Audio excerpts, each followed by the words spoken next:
Behind the Lens in Cinema was created by LEDZ Production.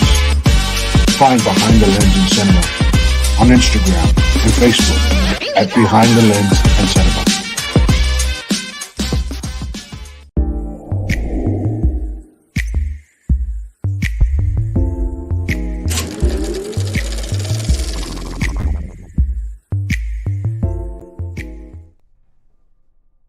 Hi, everybody, and welcome to Behind the Lens in Cinema.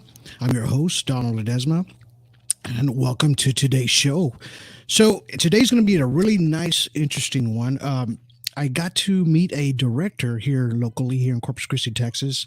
His name is Gabriel Duran, and we were at the Film Up presentation that Heidi Hovda, she had there in at the Alamo Draft House here in Corpus Christi. So I got to meet Mr. Duran, and we talked a little bit, and he showed a film, one of his films at the very end of this Film Up, and it really grabbed my attention. I love dramas, and this was a great display of drama that he did on this actual film. So I was so excited that I called him and I said, hey, would you like to be on the show? And today, we're going through the director's chair because that's what it's about. Today you're going to be able to meet the director and actual writer himself. And he's going to explain about a lot of his films, and we are going to show his trailers for his films as well. So, I'm really excited having him here today, and we're here to support local Corpus Christi people, anybody here in the Texas region. If you guys want to be on the show, just give me a holler. We're on my email, and we'll get you on the show as well. We're always here to support people here in Corpus Christi, Texas. Also, I am a filmmaker myself, a local filmmaker. I did make a documentary, and it was just released in January 12th. So it was called The Middle, the Cascadia Guides, doing very well on Amazon Prime. And I was able to push this along pretty well, and we were able to get it on a few platforms as well. So it was on Hoopla, Rewarded, Amazon, and free on TUBI Tv as well. So you can catch our documentary there. It's about, if you like about UFOs, aliens, and good stuff like that. We were able to get a lot of this footage that we shot out there, and we're able to present it to you guys, and we hope you enjoy it. Also, let's go ahead and get Mr. Duran now on this live podcast today. There he is. Hello. How you doing, Mr. Duran? How you doing, brother? I'm good. How are you? Good. Well, I went to your actual Wix account there on your internet, and you're a writer, director. Your films have won several awards and screened over 50 different times in occasions worldwide. Of course, I was blown away by the one film that we were able to watch there here recently on the Film Up, where I was excited about. And thank you for being on the show today. We really appreciate you. Thank you. Honestly, thank you. So, and also you're a founder and owner of Vivid Vida Events, right? You're an advocate for Latino events as well. Can you tell us a little bit about that? Yeah. So, since I started a film festival, Latino Film Festival as well, called FDCLA. That was kind of the first implementation of trying to push for Latinos in art. And with that was kind of the base and foundation of the journey towards trying to really push Latino arts and pushing the Latino journey. And with FDCLA, it kind of started in 2015. It was implemented in 2016, and we've been doing it every year. But as a byproduct from that, Vivid Vida Events is something that me and my wife kind of started to really look at events that could really promote Latino culture, especially Mexican culture, and to get it out there to make it more of a kind of an invitation to everybody else to come check us out, come see how beautiful our culture is, and to really focus on the positivity of who we are as a people. And that's exactly what we do. We promote events that does positive things for Latinos, and that gives us a good spotlight as far as what we are good at, as far as our culture, our food, our music, artists, filmmakers, all of the above. That's exactly what we do, promote stuff like that. Right. Is this every year that this takes place? Yeah, so we have an event called Fiesta Chara that happens in Louisville, and that's been going on for this is going to be our 6th year doing it with the city of Louisville, and it's a citywide event. We get about 3,000. We're expecting about 4,000 people this year, and it's basically a chariada with music, headlining band, and food, and it's free for the whole public to come in and enjoy. And that's basically the city of Louisville really trying to connect with the Hispanic culture and connect with the Hispanic community that lives within the area of Louisville. So that happens every year. And FDCLA has been going on every year since 2016. It says here you're director of Purebeck Film Festival as well. Is that there in Dallas? Where's that located? No. No, I was invited to what was that? I'm sorry. You said I was It was called Purebeck Film Festival, where it said that you were a director of it, or the film. Was that a film? No, I wasn't. I've been invited to be a judge in a few film festivals, to be a guest judge. Yeah, the only one that actually I run and promote is FDCLA, which is Festival de Cine Latinoamericano. And that's the only film festival that I run as of right now. So, but we do have one in Denton, which is FDCLA North, which is the I guess the main one. And now we're branching off to Corpus Christi here where I'm at now. So Corpus Christi will be having a film festival in January 2024. We're working on that in positive vibes going forward. We're going to have that ready for City of Corpus by January 2024. And hopefully soon we'll be having it in my hometown, Wichita Falls, Texas. Hopefully we'll be expanding it out there as well. Oh, wow. That's great, man. That's wonderful news. Also, let's talk about Gabe Duran. How did all this, as you being a director, filmmaker, how did all this start for you? Watching films, man, with my dad. And, like anybody else, when you go to movies, and I think that, like I tell my students, how many of you have went to a movie or have heard a song and then that song sticks with you, and every time you hear that song, it's no longer a song, it's about the movie that you watched, right? And it's about these memories that we have as kids and nostalgia of sitting with my dad, and watching Westerns and stuff like that. And even going to my grandma's and watching, the one that really set off the journey for me and planting that seed was Michael Jackson's Thriller. To me as a kid, watching that MTV, when MTV was really MTV, right? Not when it was reality TV. When MTV was real MTV, when they actually had music videos. Watching that and seeing the behind the scenes and thinking, wow, these people are getting paid to produce this kind of work, has always planted the seed in my head. But, growing up in a small town, you don't have these pipe dreams of like being a director or a filmmaker. Like, you just don't think that that's fathomable for you, right? And until much later, when you realize, hey, you can go to school and you can go get your degree in film, and you can explore that and dabble in this and that. And, that kind of really made the journey easier for me. Having that great childhood of growing up with stuff like that, with, Westerns and MTV, and, that planted the seed for me to be a director much later on. And when I had the opportunity to do that, I jumped on the opportunity and kind of went from there. Did it come to you as like when you started this? Did you think that you were going to be behind the camera, or did you kind of think that, well, I'm going to write a script? Did you ever think the scripting was a part of this when you started? I had no clue what to do. I mean, but when you're a kid from a small town, you're like, how do you even start? Like, how do you start, right? And I got a lot of my knowledge. I had some amazing professors in my undergraduate: Bart Weiss, Key Smith. It was a ton of influence, going to school and learning, from not knowing anything and just soaking it all in and learning from them, masters in the industry and legends in the industry. So I enjoyed. Andy Anderson was another one that was really influential in as far as my learning about film. But, like most students, they don't know what they want. They become a filmmaker. They don't know if they want to write, direct, or do cinematography. And later you forget to find your voice. You understand what exactly you want. You don't know it right off the bat, right? You have to like build your way up to that. And once you do, you kind of just really focus on that itself. So it did take time. It wasn't like I knew right off the bat. There's just no way. And when you wrote your first one, which one was this that you wrote to get going? Oh my God. Well, at UTA, University of Texas Arlington, you start off in the class called Introduction to Filmmaking, or Introduction to Narrative. And, I mean, I go back and look at the stuff I've written in the past, and it was horrible, right? Like your first project was like, what the hell? But Yeah, what was I yeah, thinking? we were taught, the basics. First and foremost, you're taught about camera angles and about composition and learning Right. all of that first before you start getting into the actual storytelling, because you got to understand how to tell a story visually first. And then the Right. main thing is story. You got to understand how to write and tell a good story. So eventually, when we start developing those skills, you finally get to the point where you have to start writing your story.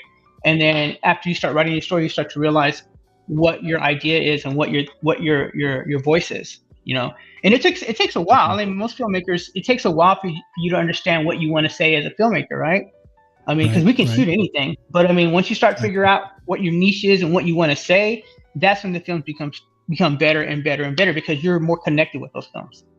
Right, right, and I get that what you're saying about writing, because I wrote a movie. I'm like about 3/4 almost done with it, and it's taken me almost 2 years to write this movie. So, and it's called Eden, right? So when I started writing it, it was just, the ideas, and then I started visualizing everything while I was writing, right? So which way the camera was gonna face, what direction, the lighting. I was just thinking about everything while I was writing. But then my story starts getting bigger and bigger. It grows. It grows like that. It grew like that for me as far as visualizing the what I was going to put on film. I haven't put it on film yet, but it's just one of those things that once it gets out there, I know it's going to do well, because to write a script is something that you have to put your really mind to it. But as a director as well, and doing your own cinematography as well, you start visualizing the way you want to frame everything, right? Yeah, and it takes a lot of self-patience. A lot of the scripts you get tired of and you set them aside, and you come back months later and then you realize, oh, I can make this better, or oh, what was I thinking, right? And you go back and Right. rewrite some things. But it's Right. always good to take a break from script. Sometimes you just you can't beat your head over the, you can't beat your head all the time thinking about the same thing over and over, because you get tired of it Right. and you become numb and immune to it. So it's good sometimes to just stay away and then come back to it later. Exactly. Well, let's talk about a couple of your films that you have, award-winning films that you have here. So these are all. There's called Pero Es Nada. It was was award-winning one. You have one called Translation, right? And then Yes. another one called Helado. These I put these on there first because I wanted people to see that your films have done very well as far as out there in the world for people to see. Yes, and it's funny because I when I first started out as a filmmaker in undergrad, I didn't understand exactly what I was going to do as a filmmaker and what stories I was going to tell. And at the time when I was in school, there was not very many of my colleagues or my fellow classmates who were shooting films in Spanish or trying to do the Latino narrative. And I took a chance and decided to tell stories about who we are as a people, and that kind of set the pace for me to be this director and what I wanted to say as a filmmaker and what my message was. And once I figured that out for myself, that's when the films really started to really take off for me, and things started to mesh really well, because I understood what I wanted to say as a filmmaker. And that's one of the hardest things for new filmmakers to do is to really find your voice and understand what you're trying to say. What is your message, and what is the message you're trying to implement as the artist, And that's where, once I figured that out, that's when it was easy for me to start really focusing on my message. All my films that I do have a message. They're not just done just because, Right. I'm not a filmmaker who just shoots film just because my goal is to get it somewhere, get it to there, get it to no.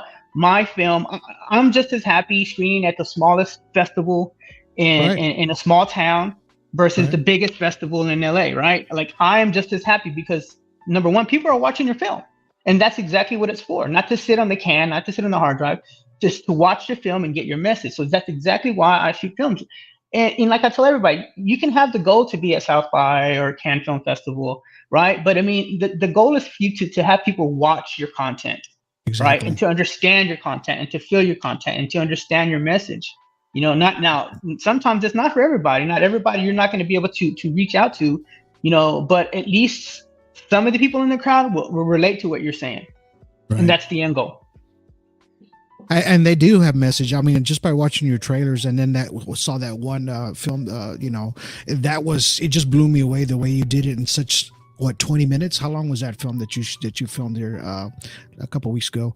What was it? Pero Es Nada? Yes. Was that about 20, 25 minutes maybe? It was. I think that was like 14 minutes or something like that. I think it's 14 minutes. Okay. Yeah, Well, 14 I was minutes. just so pulled into it. Me and my wife were just so pulled into that. It just blew me away. But let's go ahead and let's talk about Machismo for 2011. You had it on there. Tell us a little bit about the film before we put the trailer on. So Machismo is a byproduct of a film that I did called Streets of a Scion. Streets of a Scion was a feature film that I shot. It was the first ever feature film. It was my graduate thesis film. And everybody from Streets of the Scion that I worked with were friends of mine who were in the Dallas music scene, and we decided to come together and shoot this feature film called Streets of the Scion. Well, years had passed by and I hadn't shot a film in it'd been a while. And we've constantly talked about working together again. And, it just so happens that one of the lead actors named Freddie Fonseca, he has this really unique place. He's a tattoo artist and a barber. And nice. I would go over there to get my haircut at his place. And it was so cool because at his home in Oak Cliff. No, is it West Dallas? No, it's in Oak Cliff. In Oak Cliff, we'd go up the stairs and what you see in Machismo is exactly the way it is. It's set up as a barbershop, right? Wow. And it's this long shotgun hallway. And in there, he's an artist, so he has all the stuff written all over the walls. And it's just a really neat, unique place. And I'm thinking, man, we have the talent. We have the talent. We have the team, and let's just shoot a film. So Machismo came about because Machismo is something that all races deal with, especially Latinos and also in the Black community. It's one of those things that, you're kind of taught by your father figure or that male figure in your circle of how to grow up as to be a man, right? And a lot of times that gets people in a lot of trouble. People get killed over machismo and stuff like that. So that's exactly what the film is about. It's about this guy who gets out of jail and he's trying to teach his kids to be a machista and how to be this person who's more macho than the next person next to him, right? And, it winds up putting him in a situation that he couldn't get out of. So that's what Machismo is about. And it's really bad because, I did interviews with the cast members and talk about, have they had any run-ins with Machismo? Have they gotten them into trouble? And a lot of them are, and some of their friends have gotten killed over it. They're walking in the store and bump somebody in the store, and all of a sudden, fists are flying, guns are being pulled out, and it's for what? There's no sense in it, right? Yeah, exactly. So that's what Machismo is about. Yeah. Oh, wow. Nice. Let's go ahead and watch the trailer so people can see it out there and check it out. And let's all right, here we go.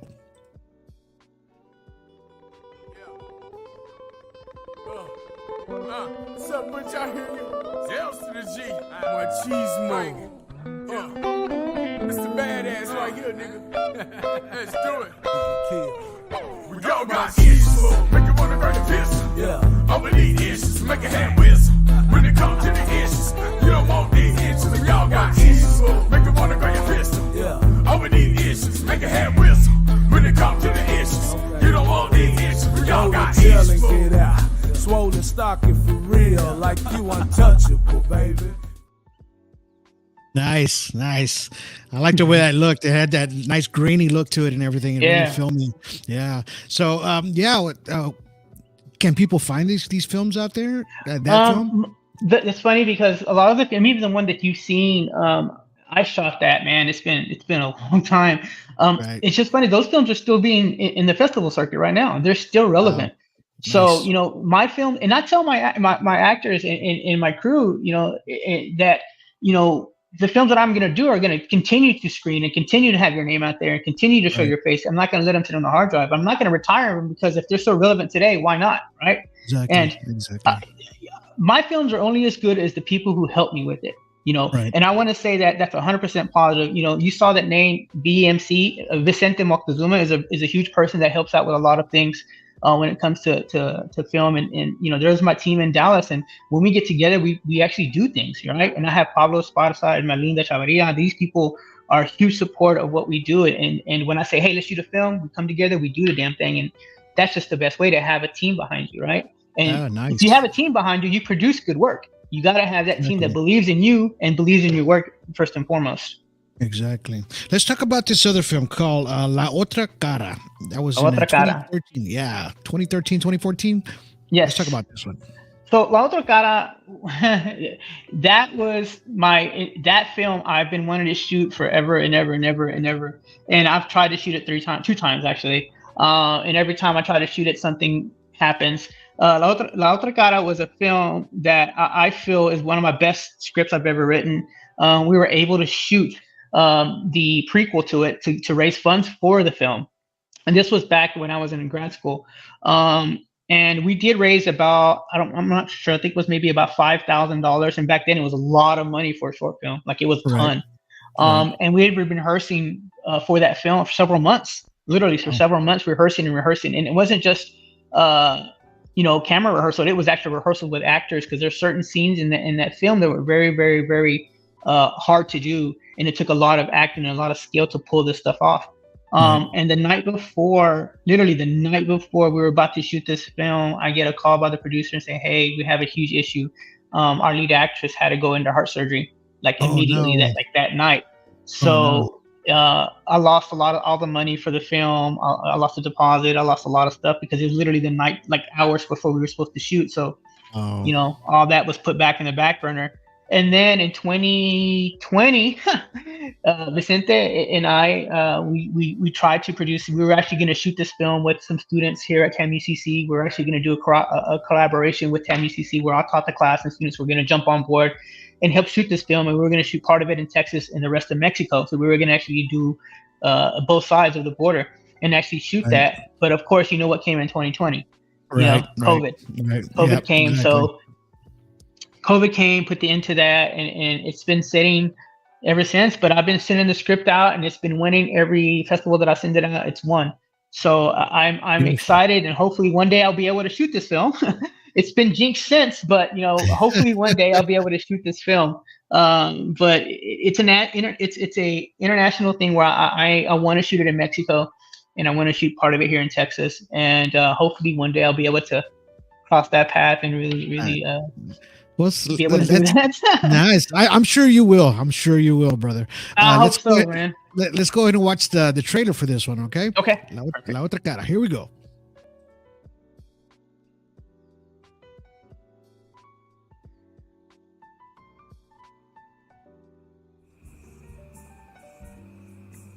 Vamos a comprar una casa gigante de por lo menos 3 cuartos.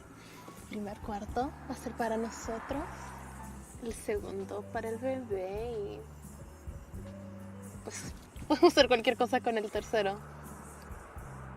Yo me voy a quedar en la casa, cuidar a nuestro niño y tú vas a trabajar de jardinero. ¿Qué te parece? Raúl, ¿me estás prestando atención? Sí, bebé, lo que tú quieras. ¿Sabes qué? Vamos a tener una buenísima vida en el otro lado. ¿Me crees, verdad?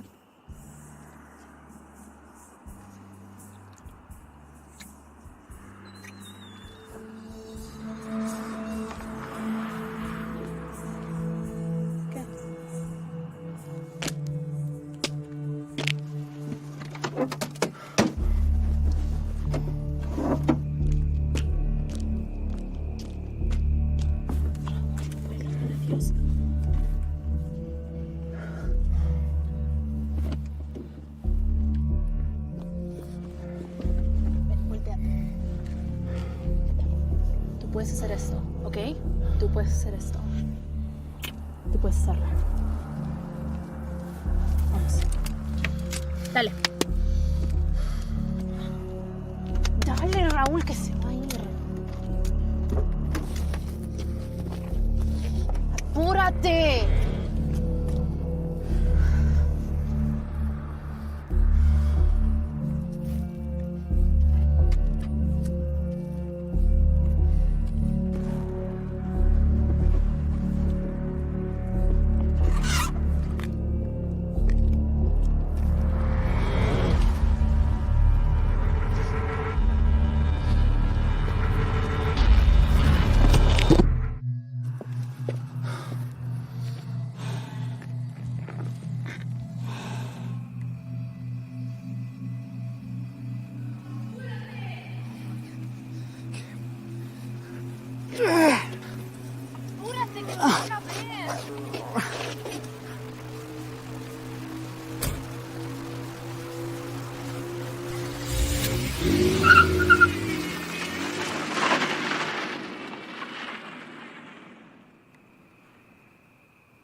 Nice.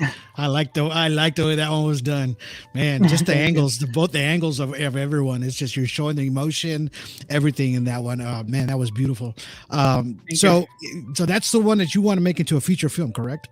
No, that's the one I just want to shoot. It's actually a short. It's written as a short film. And I'm sorry, I never tell you what the story's about. A lot of the films that I shoot are really talking about the people's struggle and what they deal with, and really having going the extra mile to get out of situations that they're in. Like Bill Does Nada, you saw what the film was about a guy trying to get to his wife across the border.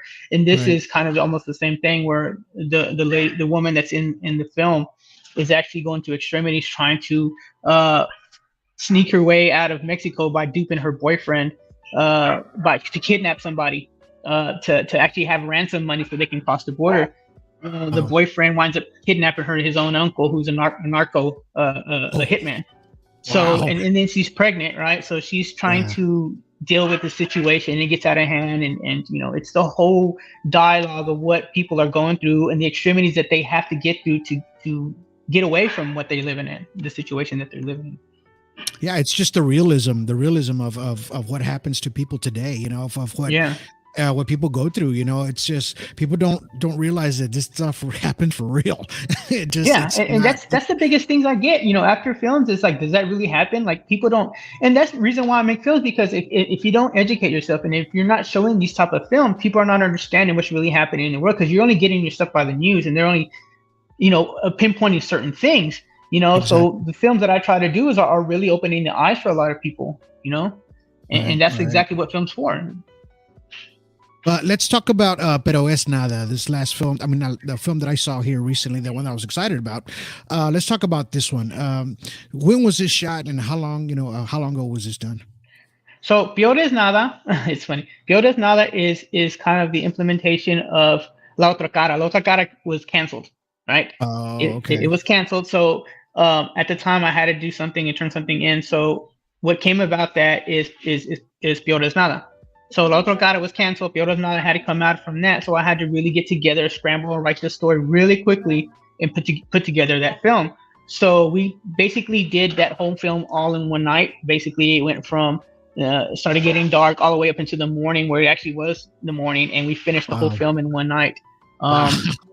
Yeah, we had to, because I had due dates. To do. Yeah. Well, school, you know how it is, school. Yeah, due dates. But once again, it's the talent. Everybody that you saw in Peor es Nada was also in this trailer you just saw. Right. Tony, he's been in a lot of my films, and we work together constantly. So that's why it was easy for me to shoot these films quickly, because we already have that chemistry. We already have that team that when we get together on set, there's no questions. We already know how to work with each other. We already have the chemistry. It's already built in. So we move quickly when it comes to shooting these films. Right. So and time is money sometimes, sometimes, all the time. It is always money. All of my films combined, even my feature film and all the shorts that you've seen, and there's a lot of shorts you haven't seen from me. All of it combined, I probably spent a total of $5,000 combined. Right. Combined. Wow. So it's something that if you have a great team, and then once again, if they believe in your work, you come together, you create great work, right? Great work.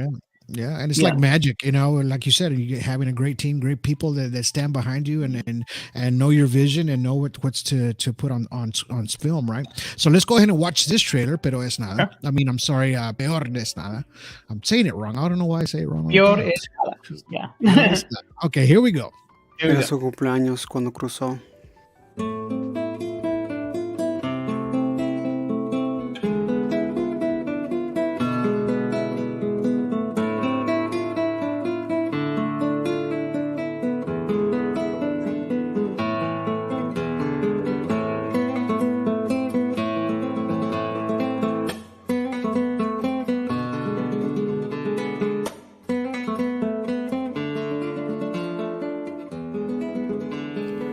Peor es nada.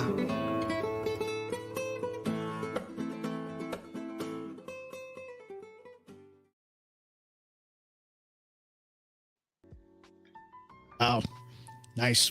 I love that one. It's just, I mean, I can't wait to see the other ones, in full. You know what I mean? Just what I saw now, and I know, I mean, you got such an amazing talent, in what you do as a filmmaker. So let's talk about a little bit about your process, right? Mhm. The filming process, what a lot of people want to know as filmmakers or people that are just starting off. I mean, you probably have about a $40,000 rig there, maybe, Yeah, maybe yeah. more. So yeah, that is a Vericam, a Panasonic Vericam, and that's Vicente right there, and that's Yes. Outlaw. We'll call him Outlaw. He's once again, this is the team, right? This is the team who believes in projects and we come together.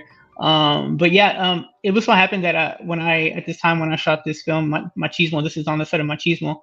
I was a professor at UNT, and we had access to a lot of the cameras, and UNT is blessed with money, so they Nice. have the cameras that we dream about. And I was able, I was being a professor, had the ability to pick up this camera and shoot with it, to explore with it as well, because this is the first time I ever shooting on the Vericam. And it gives it that cinematic look, right? It And it's not does. this really clear and crisp like a lot of these DSLRs now that make it really look soap opera-y and too clean. Yeah. I Yeah. like the grittiness of my stories. My stories are gritty, and I like grittiness.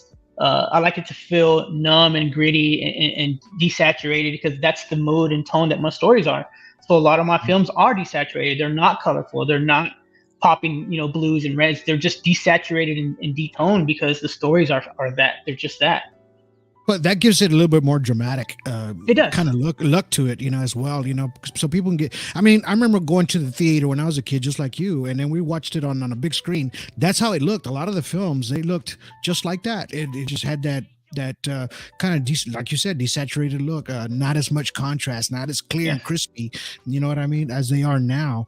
And it was just a hell of a process that you luckily that you were able to have these cameras of that camera available to shoot with, just to get what you got out of it. And it just looked great just by the trailer itself. Now, when you do casting with the actors, how like for us out there as filmmakers, what was your process of trying to find good actors and just trying to get people into the films involved of what your vision is? A lot of, like, it's all the films that you've seen so far. A lot of it, like I said, are people that I've worked with in the past, and I already knew kind of their acting ability. Streets of a Scion was one of the first ones, the feature film that I did, where we had an open casting call, right? And I actually prefer to work with non-actors, honestly.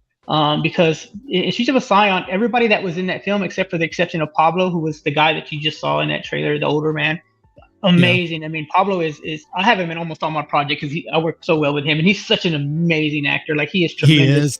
He is a tremendous actor. But other than Pablo, everybody that was in Streets of a Scion have never acted before, right? And the biggest thing is to make them feel like they're not acting. And that's the hardest thing, is to tell an actor not to act, right? And that's the hardest thing, is to get into their mindset that, hey, just be you, and let that character come out and just be that character. And it's something that I think it takes a lot of practice to be able to get into the head of a person as an actor, to get them what you want from them, right? And that just takes practice and repetition and you have to be a people person, because you have to get what you want from them and convey what your idea is to them. And for them to take that information and turn it into what you want, right? You have to understand how to communicate. So communication is first and foremost the key. For those of you who are trying to get into to filmmaking, want to be a director, you have to learn how to communicate. That's the strongest thing of ever. How to communicate with your crew, how to communicate with your actors. You got to understand how to communicate. It's people skills. That's what it is. It's people skills. Knowing how to be a people person and to be that person to convey what you want, and for them to react to that. And you're exactly right on that. The only reason, because when I shot my first documentary, right, and when I went out to meet the folks, these people had never been on camera before, ever in their lives. Yeah. Right. So there was a lot of nervousness behind, because they are in front of the lens, right, and I'm behind the lens, so I'm kind of like, before they were even on camera, I just talked to them and just calm them down, just have a nice conversation with them, be as normal as possible. Once I get them into that, right within that calm state, that's when I just turned on and hit record, you know what I mean? Especially on the documentary, because everybody that came out on there was just, it was just their natural impulses. Now, speaking of that, on your films, when you do your actors, was there a lot of improvisation in there, like improv, or it was just to try to get the emotion in there? I'm sure there probably was. Yeah, of course, there's always a script, right? There's a foundation of a story that you have to have first and foremost, and that story has to be understood by the actors, and they have to understand who that character is and what they're going to implement as far as the character. And of course, I'm a director who like in Machismo or even in Streets of a Scion, like these people that come from that life in Oak Cliff and in Dallas and West Dallas, they have a certain lingo that they speak, right? And I don't speak that, right? So who am I as a director to write these words down and trying to implement what they're trying to say in real life when I don't understand that world. So a lot of times, we'll have the foundation in the script and we'll talk about the scene and say, hey, what do you think about this? And they will kind of put it in their own words. So a lot of it is improv. Now, Streets of a Scion, there was no script for Streets of a Scion, the feature Streets of a Scion. It was all done basically ad lib. We talked about the scene and we shot it. There was no blocking, there was no lights, there was no script. We talked about the scene and we let the actors do it, and we just shot it. Go with and it was a feature narrative. Yeah, go with the flow. Wow. But that was an experience as well. But we'll get to that when we talk about Streets of the Scion. So yeah. I was. So after the process of the direction of where you're going with the films, and then you finally get it on editing and you push it out there to get out there to the folks out there. It was the marketing and the premiering of films. Is that how does that work for you? How do you do it as far as like trying to get it out there? Well, I was taught when I was in film school I was taught well by Bart Weiss, who runs the longest running film festival in Dallas called Dallas Video Fest. He just retired from Dallas Video Fest, and he still does the thing on KRA called Frame of Mind. And I was taught through him that, hey, you need to do research as far as what films what your film is and what these festivals are, and try to research these festivals to maximize your opportunity to get into these festivals, right? Like, right. There's so many festivals out there, and that's what I tell my students is that if you have a certain film in a certain niche, like say you're shooting a horror film, right? And for you to market yourself and to market your film, you have a better chance of getting into horror film related film festivals than a film festival whose pick last year's winner was about a drama or a rom-com. Right. You're not going to be able to win in that festival. Like you have to do your research and really figure out what your niche is, right? And try to successfully send it to these film festivals and try to get it in. Now, you're not going to get every single one. That's just the nature of the beast, right? Out of 50 you submit, you might get into 10 or might even 5. Right. So for me, that was always been the case for me. I knew what my niche was, and I knew exactly the target audience I wanted to hit. And as far as marketing, I would find the festivals that would get accepted. And a lot of times, my films were such a hot topic in the news and what was going on with current issues that I was actually half of the screenings for Fil des Nada, for instance, were free because they just wanted to screen it. They saw the film at another festival and they wanted to show it at their festival. So they invited me to screen the film at that festival. So half of the screenings that I had, I didn't even pay for. Right. Nice. So this is the power of submitting your films to a film festival, because you don't know what you can get out of it. You don't know who's in the audience, right? Just like you. Here I am with you, speaking with you about film and the process. And I didn't even know you had a podcast. I didn't know you were a filmmaker. And here we are talking about films and because of the screening of a film, right? So you got to get the work out there. You have to make sure that if you're putting in the work and your actors are putting in the work, you got to screen these films. Like you have to go out there and promote yourself. And that's self-promotion, making sure that you're sending it out to LA, you're sending it out to New York, you're sending it to Texas, not just the little local ones here. You got to get out of that bubble and that safety net. Otherwise, I mean, why did you waste 100 hours on shooting the film and editing when it's just sitting there, right? Exactly, like you said, on your hard drive. It's I mean, I had to research mine as well because it's a documentary, right? And I can't just put it on any film festival. I have to make sure that they're doing a documentary one, or they're doing something close to it, sci-fi or something. Exactly, something like that. Because I had to make, or even those the Alien Con or whatever, something like that. They do have those documentaries as well too, and they give awards for, and your film gets out a little bit more. Now, self-marketing, it's the hardest thing, but social media platforms was like our biggest thing. That was our biggest thing right there, getting it out there on social media, and people that saw it and previewed our film were able to push it out as well, and everybody got to help as far as my film. And I know the same thing with you. That's just one of those things that you have to people really It's have hard. to sit there. Yeah, you have to get on it and be on it every day, man. It's hard because Every day. it's how do you become something in a mountain of everything? Exactly. Right? Especially with social media, everybody has a camera now. Everybody is posting things. Like how do you become something that sticks out of this huge haystack, right? Exactly. And it's hard. It's the hardest thing to do because Instagram and Facebook, yeah, those things are there, but you can push all the time. But it's hard to get the audience's attention, and that's the biggest thing that we have nowadays is that there's so much what I call crap content out there. That how do you find these gems in all of this stuff, right? Everything looks beautiful. Anybody can shoot amazing looking footage. But do you have the content? Do you have the story? Do you have the substance that needs to be there? Beautiful images are there all day, every day.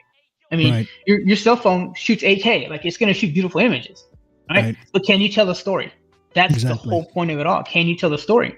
When I was doing Streets of a Scion, everybody that was in that film were a bunch of hip hop artists, and the way music has always been done, especially hip hop artists. They always sold their art out of the back of the trunk, and they became hood famous first. So they become ground level famous first, and they distributed it that way. And a lot of these hip hop artists became famous that way. They became famous in their neighborhoods. It kind of spread out, and then all of a sudden it starts going up the chain, and people start recognizing them, and then they become famous, and they get signed, and then it takes off of them. I'm thinking, why aren't filmmakers doing the same thing? Why aren't they starting ground level and just letting it out? Streets of a Scion for me was like what I did with that film. I wasn't intent to make any money with it.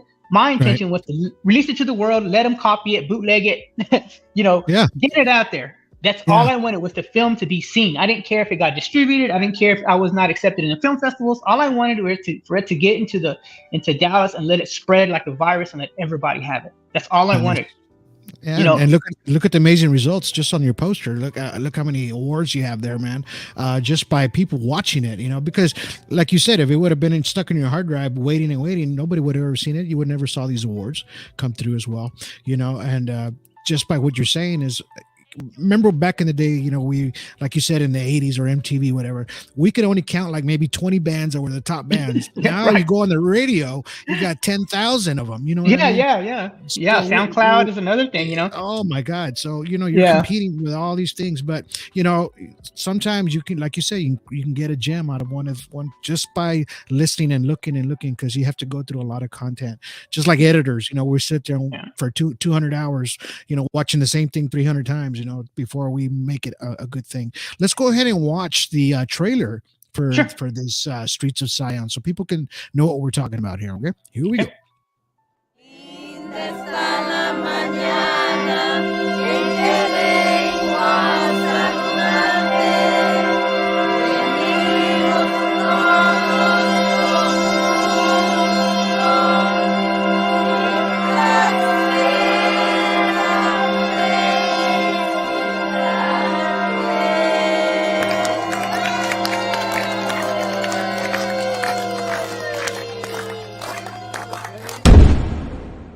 Bobby? What the fuck you doing? Man, what the fuck you doing here, man?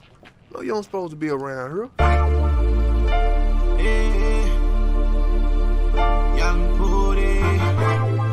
Carry on. West Dallas is my hood. So that west up, man, if you out that west side, man. That's that west side, man. All my real soldiers. West Dallas is my hood. You know what, Bobby? Heard your father, man, ran blocks. I heard he was the king of the ghetto, man. You could be the same thing, bro. Make God forgive me. I'm about to sin. Cartel wars and murder scenes. Ghetto children turn to fiends. Lock and loaded. Let the shooting begin. See any Cokes in there? No, but I see manzana. Manzana means apple. I'll take what I can get. Thank you.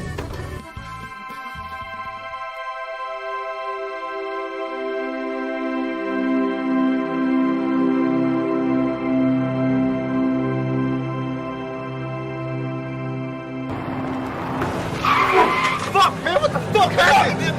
Man the fuck up, man. Man the fuck up. This shit is happening. I know they fucking coming, man. Fuck, dude. I was just trying to help my mom out, man. Fuck that, man. There ain't time for that right now, man. Fucking crazy cousins, man. Fuck, man. Oh, they fucking coming, man.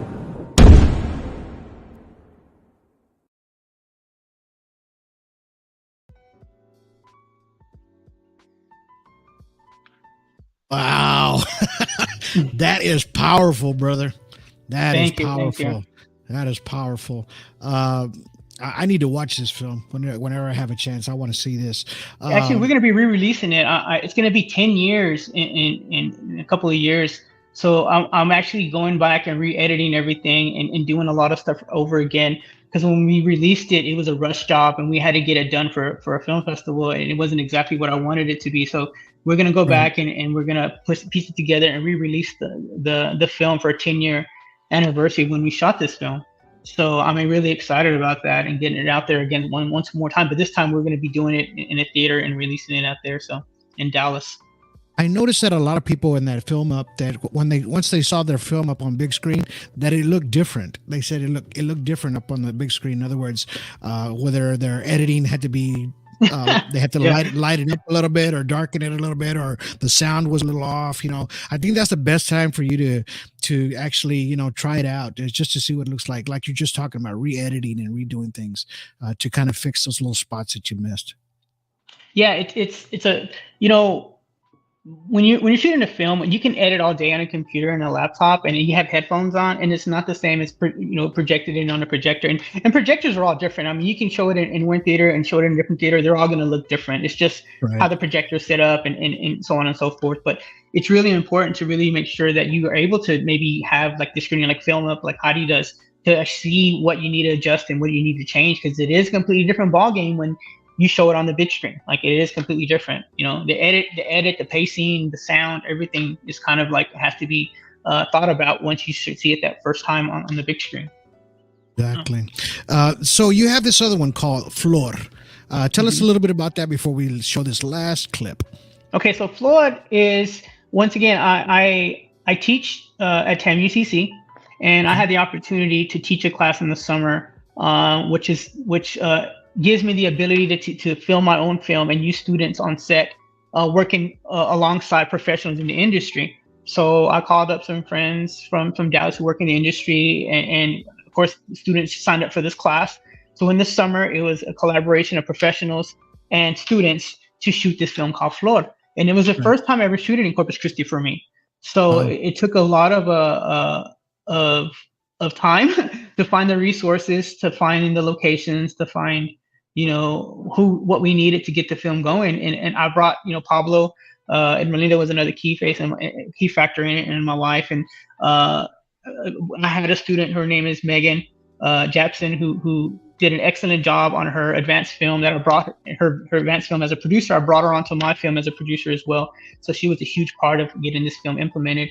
So basically, FLOR is, once again, it's a Latino-based film about a mariachi, a girl who's searching for her mariachi dad, who was raised as mariachi into the music and stuff like that. And her dad crossed over to make a better life for himself over here. Well, he winds up missing, and she hasn't heard from him. And the mom passes away, so she has nothing left in Mexico. So she crosses over trying to find the dad. While being stuck in Corpus, she runs out of money. She befriends a taco truck guy who's very quirky, who is AB Quintenilla. Yeah. Who plays the taco truck guy, and comes to find out that he kind of crossed over for the same thing to find his dad, and the relationships being built there. And he kind of helps her along the way of how to, get through this obstacle in life and trying to find the dad, and have her help to get her, because supposedly her dad's in Chicago, so he helps her trying to find a way to get to the dad in Chicago. But it's just a snippet of this girl who really misses her dad and who loves music, and these two people come together almost for the same reasons, and knows the ins and outs and the troubles and tribulations of being here in Corpus in an unknown place, having no money, not knowing the language or the culture, and trying to fit in and just trying to find her way to go see her father. So basically, that's what FLOR is. Well, let's go ahead and watch this trailer. Well, not a trailer. It's just a little Well, it's snippet. not a like you trailer. said. Yeah. Yeah, it's just a little snippet. It's unedited and it doesn't have captions on it, so it's in Spanish, but it still looks good. It looks beautiful. Let's Perfect. check Thank it you. out.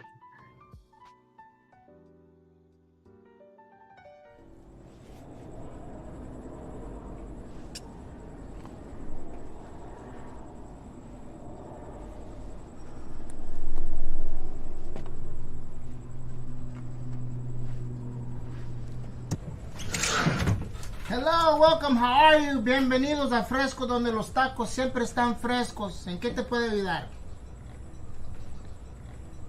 Hey, paisana, ¿vas a ordenar? Sí, perdón. ¿Me puede dar un taco de barbacoa y una coca? ¿Solamente uno? ¿No quieres tres? No, gracias. Nada más uno, por favor. Solamente una, ok. Sí, Un tengo taco de mucha hambre. barbacoa y una Coca-Cola. Sí. $6. Un taco de barbacoa y una Coca-Cola.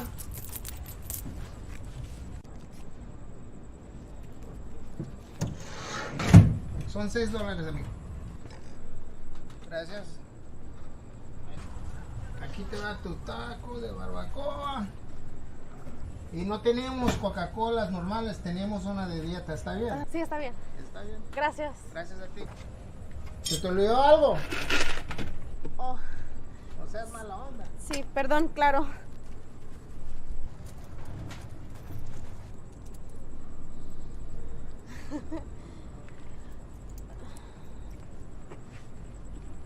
Gracias, amiga. Muy amable. Gracias. A ti.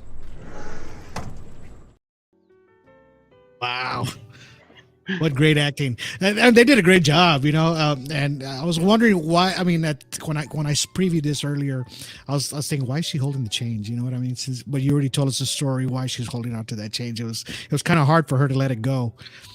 Yeah, it is funny because in the story she pays him with pesos, and it's not American dollars. So that comes back to later. That's how the conversation starts with them. But you know, this whole FLOR was not just me. It was a collaboration with AB Quintenilla. We've been working together for a while to get several projects, and we talked about doing a short, and we collaborated on the script back and forth on the phone, and you know, we would meet with each other, and so AB had a huge part of this whole idea and the creative genius that he is. In creating this story, so it's a blast to work with him. So I am not taking the credit for FLOR, all of it. There's no way. You know, AB was a huge part of that. You know, and he, this is the first time actually acting on camera, and he did an amazing job. And you know, when we did try to cast for FLOR, it was an open thing, and we had people from New York, from California, from Florida, you know, all wanted to be a part of this film. And it so happens that we casted Gabby for the role, and she's out of Dallas, and she did an excellent job. So it's still in post-production. We shot that about 2 years ago, but this is the first film that I'm going to be doing that's kind of half live action, half animation. So it takes a little time to learn that process and really trying to get it to mesh. So it's taking a little bit of time to edit it and piece it together. But once it's finished, it's going to be one of the best films I've shot, and I'm really excited to get it done and in the can and show it to the world. So we'll see what happens. So. Nice. Well, we're coming up to our last 5 minutes. Okay. So, you know, I just want to thank you today just for being on the show today, and you know, you gave a lot of people a lot of insights. You know, especially you're a teacher yourself. You know, you're teaching people how to film as well. You know, you showed people your films. Everybody, I've seen all these that you showed us today. The trailers, they're beautifully done. And I know you don't do this by yourself. It just takes a crew that you talk about all the time, and the people that stand behind you on this. You know, I commend all of them and yourself for doing these kind of things. You know, it's just it's beautiful to see it on screen. You know what I mean? Once you get it all done and perfectly done. Do you have any final thoughts, anything like that for any filmmaker or an actor, anybody that's coming into this right now? I just say, just do the damn thing. If you're gonna shoot a film, do it. You know, if you're gonna take time to write a script, make sure you put your all into it. Do your research. Make sure that if you're talking about something that you don't know about, do your research before you actually implement that. But just do it. You know, like I said, it doesn't matter if you shoot it on your cell phone or on a red cinema camera. You know, Right. I am just as impressed with people who tell good stories with a cell phone than I am with somebody who shoots a red and there's no content to it. There's no message there, right? Right. So Exactly. for me to tell filmmakers out there is just to shoot a good film. That's it. Have a good story. Exactly. That's it. All right, brother. Well, you know, where can people find you exactly? You know, can they? Is there anywhere? Yeah, Duran one Films on Instagram, or you can just Google Gabriel Duran Films, and the Google will pop up a lot of stuff for me. Okay. Okay. Is that it right there? Duran One Films? Yes. You can see it. Okay. Yeah. So you can find him there, and you know, if people want to get a hold of you as far as like doing, you know, maybe collaborating with you, they just reach you through there? Reach me through there, or you can actually send me an email at Duran1Films with the Z at gmail.com. At gmail.com. Got you. Well, thank you for being on the show today, brother. I really Thank you. appreciate you. And I'm glad I met you, man. It's just one of those things. It's just, I love to watch, you know, people that have been in this business for a while and just kind of, you know, it's a learning thing. You know, we learn from each other, especially, and to work together and to help promote and to support local and to support other filmmakers out there, because it's not just about yourself. It's about, you know, helping other people get out there as well. Because like you said, you're a big supporter of that. You are a part of a lot of these committees as well, correct? I mean, you do these things as well to try to get a lot of this content out there as well. Yeah, just trying to promote the next person, right, and help them springboard to the next level, or just trying to get a viewing audience for them. That's the main thing.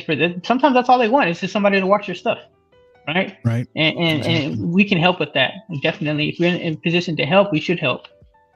Exactly. Well, thank you again for being on the show today, and much success to you. And we'll be pushing your films out there. You know, if you got another one, give me a call. You know, and we'll be glad to get you on the show again for sure, brother. I appreciate it, and we'll be talking soon about other things and communicating and working together. I'm sure of it. So thank you everybody for watching, and keep supporting his podcast, because he's doing an excellent job here for sure. Thank you, brother. Well, we'll talk to you after a while. Okay. Thank you. Bye-bye. I appreciate you. Bye. All right. Well, there's Mr. Gabriel Duran. I hope you guys really enjoyed his content like I did. I mean, I still do. It's just, he does such amazing work. It's not easy to tell a story sometimes, you know, and his are very dramatic and real, you know, and that's what it's about, being very dramatic and real, and to push yourself to the next level and to try to get to where you need to be as a director or as a filmmaker, or even just as a viewer, you know, just to kind of help somebody all along the way. So if you see somebody that has a film, they want to get it out there, tell them to give us a call at Behind the Lens of Cinema, or send us an email. You know, we are out there as well, you know, right here, Behind the Lens and Cinema at Gmail. You like to be on our show, give me a call or just send me an email, and we'll talk back and forth, and we'll go over your stuff. You don't have to be all Texas. You can be anywhere, as long as you're an independent filmmaker and trying to get out there. You know, we'll love to have you on the show and get your content out there, because that's what it's about. And I hope you enjoyed today's podcast with Mr. Gabe Duran. Excellent person. I just love his work. It's just, he does such a great job. You know, please go check out his stuff. I'm going to have links to all his pages and everything on this podcast.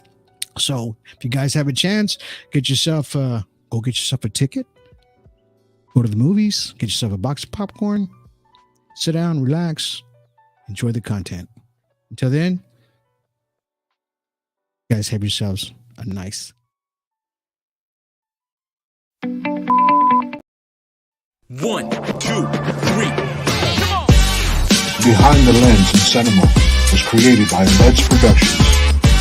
Find Behind the Lens in Cinema on Instagram and Facebook at Behind the Lens and Cinema.